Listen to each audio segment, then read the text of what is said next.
पंजाब विच सियासी हंगामे दे विचकार राज दे साबका मुख मंत्री कैप्टन अमरिंदर सिंह ने कल दिल्ली विच केंद्रीय गृह मंत्री अमित शाह दे नाल मुलाकात की। सूत्रों मुताबिक इस मुलाकात तो बाद कैप्टन अमरिंदर सिंह दे भाजपा विच शामिल होण दियां अटकलां ने। इस दौरान सूत्रों ने दस्सिया कि भाजपा ने कैप्टन नूं दो विकल्प दिते ने। जो पहला विकल्प रखा है वह यह है कि भाजपा ने यह फैसला कैप्टन ते छड्ड दिता है कि पार्टी विच शामिल होना है जां नहीं। दूजा विकल्प है कि भाजपा पंजाब विच अलग तो कैप्टन अमरिंदर सिंह दा समर्थन कर सकती है।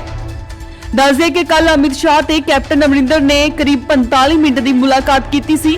अमित शाह तो बाद हुण कैप्टन अमरिंदर JP नड्डा नूं मिल सकते हैं। अजिहियां अटकलां ने कि भाजपा राज सभा राही कैप्टन नूं केंद्र च मंत्री बना सकती है। सूत्रों मुताबिक कैप्टन अमरिंदर सिंह नूं खेती मंत्री बनने का ऑफर भी मिल सकता है। उत्थे ही दूजे पासे सूत्रों ने दस्सिया कि नवजोत सिंह सिद्धू के अस्तीफे तो बाद पंजाब कांग्रेस प्रधान लई परनीत कौर का नाम सामने आ रहा है। परनीत कौर साबका मुख्यमंत्री कैप्टन अमरिंदर सिंह की पत्नी है। परनीत पंजाब के पटियाला तो लोक सभा मैंबर भी है। सूत्रों ने दस्सिया कि सिद्धू के अस्तीफे तो बाद हाईकमान उन्होंने मनाउण दे मूड विच नहीं है। सूत्रों के हवाले तो यह भी खबर निकल के सामने आ रही है कि कैप्टन अमरिंदर सिंह जल्दी ही कांग्रेस पार्टी तो अस्तीफा दे सकते हैं। जी हाँ, कैप्टन का कहना है कि उन्होंने अपने भी कोई सिद्धांत ने, वह अपने सिद्धांतों के मुताबिक ही चलणगे।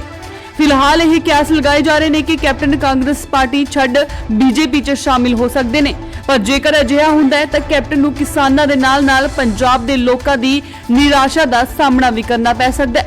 हो सकता है कि आउण वालीआं चोणां विच जेकर कैप्टन किसी भी पार्टी वालों खड़दे ने तां उन्हां नूं जिੱਤ हासिल होनी मुश्किल होवेगी।